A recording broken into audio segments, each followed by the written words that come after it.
Hello and welcome to this session on developing communicative English teachers, a case study from Japan.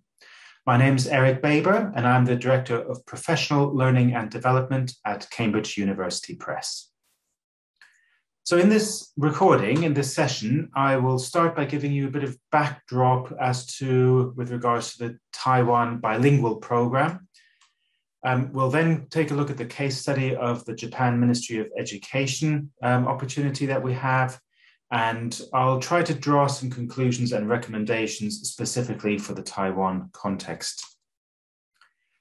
So starting back from the sort of backdrop, Taiwan is exploring a bilingual program, and some of the aims and objectives are that some PE and society lessons will be delivered via English by 2030, and that all English language lessons should be delivered via English by 2030. So that's the backdrop. And here are some necessary criteria for bilingual teachers from our point of view. This is what we at Cambridge would recommend. We'd recommend that teachers need at least a B2 level of English by 2030, and this in turn means that relevant existing teachers may need upskilling in English. So they already have the subject knowledge, subject matter expertise, but they may well need improvement of their English language level. Alternatively, new teachers might need upskilling either in school or in teacher training programs, so while they are still in the training phase of their careers. Alternatively, there may be teachers who are already fluent in English or have a very good command of the English language, but they may still need upskilling in teaching methodology. Bilingual education and CLIL and English medium instruction, they all have a different approach that's needed to straightforward L1 teaching. So even teachers who already have a high-level command of the English language are likely to still need upskilling in teaching methodology. Longer term, what we would also very much recommend is that new teaching methodologies need to be introduced from the very beginning during teacher training programs before teachers even enter their school teaching career. So those are some of the necessary criteria for bilingual teachers as we would outline them.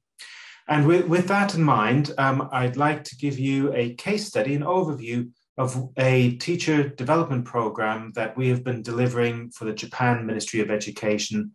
This is now in its third year. This is phase 3, and we are already looking forward to phase 4 as well. So a little bit of background there as well.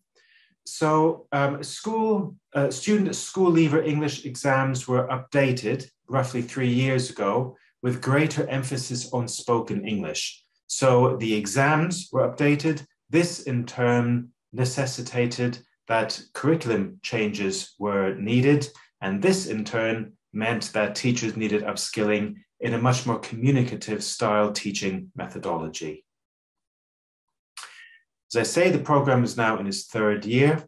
And up until now, we've been training and developing roughly 700 teachers per year, both in lower and upper secondary level of state schools. Over the course of the program, so each teacher undergoes 1 academic years of development. Over the course of that academic year, it involves roughly 15 study hours over the course of the year. If we look at the components, so we begin by delivering the Cambridge English Placement Test. This helps us identify the individual teacher's level of English, and then that helps inform our decision as to which teachers will benefit from the methodology course and which ones probably won't. Teachers are then required to take 2 online courses, each of which are 2 hours in duration as well. These are initially in self-study mode, and you can see there the choice of the online courses that teachers have available to them. And as I say, over the course of the program, they have to choose and complete 2 of them. In addition, we deliver webinars. These are 1 to 1.5 hours in duration. And we also have much longer online training events. These are 4.5 hours in one block, obviously with breaks. 4.5 hours in front of a computer screen is quite a long time, but these are meant to be very immersive. So we have the shorter webinars, 1 to 1.5 hours, and then the online training events, which are longer, but also make use of interaction, peer-to-peer interaction, peer-to-tutor interaction, and so on. But these are live online events. In addition, we have small group tutorials of ideally up to 20 participants per tutor. And while there's a little bit of input in these as well, these tutorial sessions are really there to give the participants an opportunity to ask questions, to discuss burning issues in the round, and so on. And finally, there's also there's a range of asynchronous assignments that the participants need to complete and submit as part of coursework. So what have we found out over the past 3 years that we've been delivering this? So far, overall teachers' confidence in teaching speaking went up. And this was, interestingly, particularly true for teachers with a lower level of English. So that could well mean that teachers who entered the program with higher levels of English were already quite confident in teaching speaking, while those whose English levels were lower, perhaps B1 or thereabouts, weren't quite as confident, and this course gave them the confidence to engage in teaching speaking with their learners in the classroom. A key thing that we found was that becoming aware of what they did not know could actually be the first step of improving their teaching. So first of all, their awareness is raised of gaps in their expertise, gaps in their knowledge, and that in itself has shown to be a good first step into addressing those gaps. The training appears to have also helped some teachers feel more comfortable with mixed level classes, which in any context is always a challenge. You're always going to have stronger students and ones that are not so strong. So this program appears to have helped teachers deal with that sort of mixed level class. The biggest change that we found relating to the teacher's understanding of the purpose of speaking activities relates to fluency versus accuracy. So previously, it appears that teachers were more aware of and focused more on the accuracy level when engaged in speaking activities, whereas now their focus is much more on fluency and teaching fluency. So this was one of the biggest changes that we found over the course of the impact study. And another very big change was that a lot fewer teachers said that they didn't know how to teach speaking. So at the beginning, there were a number of teachers who said they wouldn't even know how to approach it, and that had changed by the end of the program. We do have some statistics here. So the blue lines illustrate what teachers said before they engaged in the training, and then the red lines in what they said after having taken the program. Interestingly, a few things to pull out is that one thing that had changed, for example, is my students' level is too low. So teachers now have a recognition that students' language ability within the context of speaking English is too low. Okay. You can obviously pause this video and take a look at the numbers yourselves to take a look at the outcome.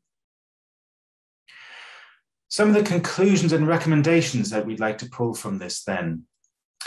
So first of all, we have to be very upfront about it, that a 15-hour course is not going to bring about significant change in a teacher's behavior. However, it can bring about an initial understanding of what needs to change.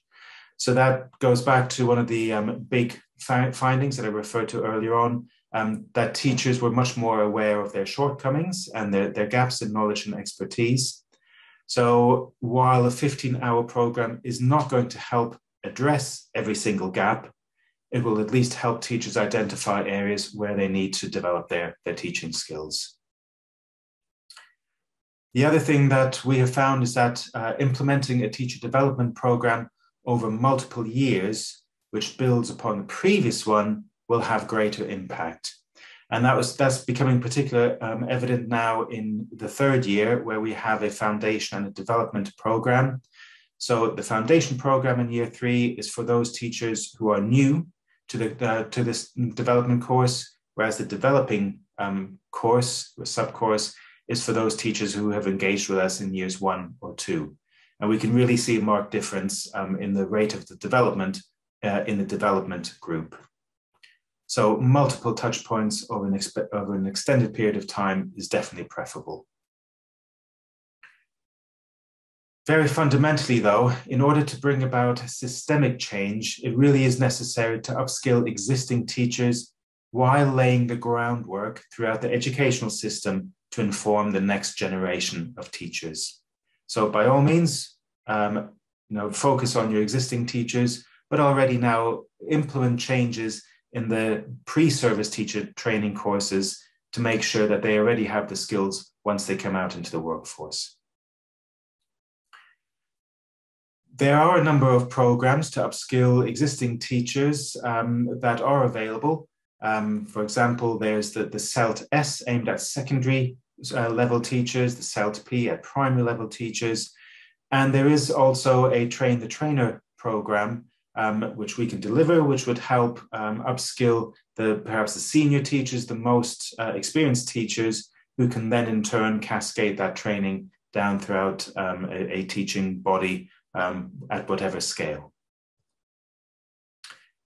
So thank you very much. I hope you found that interesting, and I do hope that you'll be able to take part in the live sessions, where I will of course be available for further discussions and to answer any questions you might have. Thank you very much, and I look forward to meeting you online.